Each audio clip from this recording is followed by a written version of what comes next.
Halo, selamat berjumpa kembali dalam channel Kombur Tondi. Sahabat sekalian, semoga kalian semua dalam keadaan sehat, baik-baik saja. Kalau ada pun yang sakit, ada yang sedang berkesusahan, semoga tangan Tuhan membantu kalian semua. Sahabat semua, kita akan melihat kembali materi kita tentang Credo, yakni Allah Pencipta.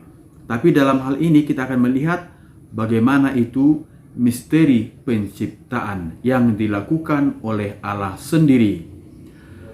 Mencipta, bahasa awamnya ialah membuat sesuatu yang sebelumnya belum ada dan menjadi ada. Sesuatu yang baru, yang belum pernah ditemukan sebelumnya. Apakah manusia bisa mencipta? Ya, manusia bisa mencipta dalam arti tertentu. Tetapi manusia tetap tak mampu membuat materi yang baru yang belum pernah ada sebelumnya. Materinya tetap berasal dari ciptaan yang sudah ada. Sahabat, mari kita melihat apa yang dikatakan dalam Kebijaksanaan Salomo pasal 9 ayat 9. Dikatakan demikian.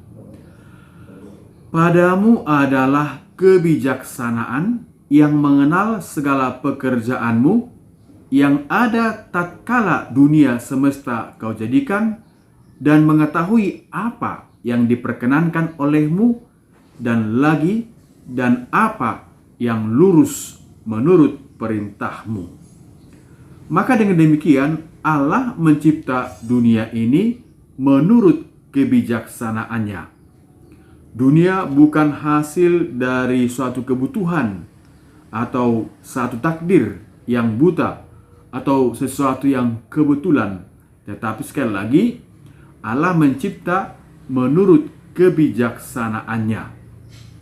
Kita percaya ciptaan itu berasal dari kehendak Allah yang bebas, yang berkenan membuat makhluk ciptaan, dan makhluk ciptaan itu mengambil bagian dalam adanya, dalam kebijaksanaannya, dan dalam kebaikannya. Inilah saya pikir yang sungguh-sungguh unik. Dicipta, tapi ciptaan itu juga nanti mengambil bagian dalam adanya. Manusia dicipta menurut citranya, maka manusia juga mengambil bagian dalam ciptaan itu sendiri. Kitab Wahyu pasal 4 ayat 11 dikatakan demikian. Ya Tuhan dan Allah kami, Engkau layak menerima puji-pujian, hormat dan kuasa, sebab Engkau telah menciptakan segala sesuatu, dan oleh karena kehendak-Mu semuanya itu ada dan diciptakan. Jadi, oleh kebijaksanaan, oleh kehendak Tuhan, semuanya menjadi ada dan diciptakan. Mazmur 104 ayat 24 dikatakan, Tuhan, betapa banyak perbuatanmu, sekaliannya kau jadikan dengan kebijaksanaan. Mazmur 145 ayat 9, Tuhan itu baik kepada semua orang dan penuh rahmat terhadap segala yang diciptakannya. Jadi ciptaan itu tidak saja hanya dicipta, tetapi diberkati dengan rahmatnya. Jadi maka dikatakan baik, terutama kepada kita manusia. Maka mau dikatakan misteri ciptaan itu ialah dunia dicipta menurut kebijaksanaannya, bukan karena suatu kebutuhan atau karena takdir atau karena kebetulan. Tapi makhluk ciptaan itu diciptakan dan diperkenankan ambil bagian dalam kebijaksanaan dan dalam kebaikannya. Apa maksudnya? Kita sebagai manusia ambil bagian dalam kebijaksanaannya. Dengan kata lain, kita harus menuju kebijaksanaan Allah. Kita harus melaksanakan sesuatu sesuai dengan kehendak Allah. Manusia dengan akal budinya membuat atau bisa menciptakan penemuan yang baru dalam bidang keilmuan, tujuannya supaya hidup manusia semakin mudah dalam melangsungkan kehidupannya. Tetapi yang pasti, manusia dalam penemuan yang terbaru itu juga membutuhkan sesuatu yang sudah ada lebih dahulu, yakni ciptaan Allah itu sendiri. Sahabat sekalian, kalau Allah dalam mencipta segala sesuatu tidak membutuhkan sesuatu yang sudah ada lebih dahulu dan tidak membutuhkan bantuan apapun, maka Allah bisa membuat apapun kepada ciptaannya, termasuk kepada kita manusia. Dan semua itu di luar masuk akal. Ciptaan itu pun tidak mengalir secara paksa dari substansi ilahi, tetapi Allah mencipta dengan bebas dari ketidakadaan menjadi ada. Maka iman tentang penciptaan, yaitu dari ketidakadaan, dinyatakan dalam kitab suci dalam 2 Makabe pasal 7 ayat 22 sampai dengan 23 dan ayat 28. Ini sangat bagus untuk kita renungkan. Suatu permenungan dari seorang ibu yang akan melahirkan anaknya dari janin yang sangat-sangat kecil.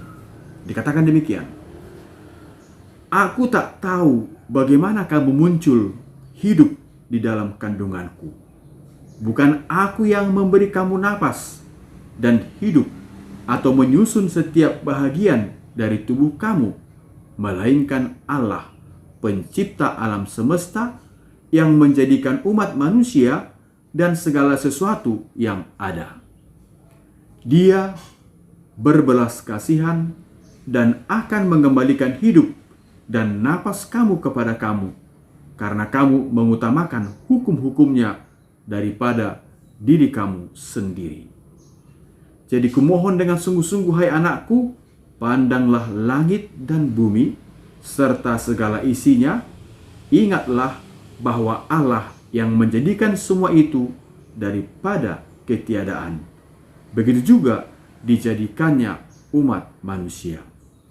Nah, ini suatu misteri yang tak bisa dipikirkan, bagaimana secara sederhana bahwa seorang ibu bisa mengandung bayi dalam kandungannya.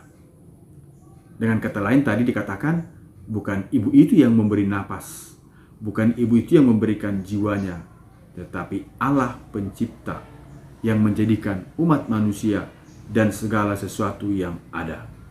Tetapi di sini dikatakan, karena kamu mengutamakan hukum-hukumnya daripada diri kamu sendiri. Jadi itu semua terjadi karena kita melakukan hukum-hukumnya.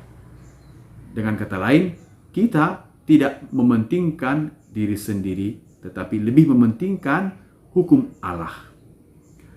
Dalam konteks tertentu nanti ada hubungannya dengan jatuhnya manusia dalam dosa, di mana Allah tetap sebagai pencipta menebus, mengangkat kita menjadi anak-anaknya, menjadi putra-putrinya. Maka terkait dengan penebusan, karena Allah dapat mencipta dari ketidakadaan, dapatlah juga Allah oleh Roh Kudus. Nah, kita ingat bagaimana Roh Kudus, apa tugasnya, apa perannya. Roh Kudus memberikan kepada para pendosa kehidupan jiwa dengan menciptakan hati yang murni di dalam hati kita, dengan memberikan kehidupan badan kepada yang meninggal. Kita ingat, sesudah kita meninggal akan bangkit dan diberikan badan yang baru. Dan membangkitkan badan itu karena Ia Allah yang menghidupkan orang mati dan menjadikan firman-Nya apa yang tidak ada menjadi ada. Itu Roma pasal 4 ayat 17. Dalam kitab Kejadian pasal 1 ayat 3 dikatakan, Allah mampu memancarkan cahaya dari kegelapan melalui sabdanya. Kita ingat, Allah berfirman jadilah terang, maka terang itu ada. Berfirman, Allah juga menganugerahkan cahaya iman kepada mereka yang tidak mengenalnya. 2 Korintus pasal 4 ayat 6. Jadi Allah itu memberikan anugerah dalam cahaya iman supaya kita yang tidak percaya menjadi percaya, menjadi kenal Allah itu. Allah tidak mau ia tidak dikenal. Allah mau ia dikenal supaya Allah terus-menerus menyalurkan, memberikan cintanya kepada kita. Sahabat sekalian, itulah betapa dahsyatnya misteri penciptaan yang dilakukan oleh Tuhan, termasuk kita dicipta secara istimewa dan kita memiliki cipta, kemampuan mencipta, cipta karsa, supaya hidup kita lebih baik. Tapi semuanya tetap berada dan bergantung atas ciptaan yang sudah dibuat oleh Allah sendiri. Sahabat sekalian, semoga kita ambil bagian dalam ciptaan Tuhan supaya hidup kita semakin baik dan semakin dekat dengan Tuhan. Masih banyak tugas kita untuk menyadarkan banyak orang bahwa ia berharga di hadapan Tuhan, dan Tuhan meminta supaya ia ambil bagian dalam ciptaan itu sendiri, berbuat baik, mengutamakan Tuhan, dan mengutamakan banyak orang. Shalom, Tuhan berkati.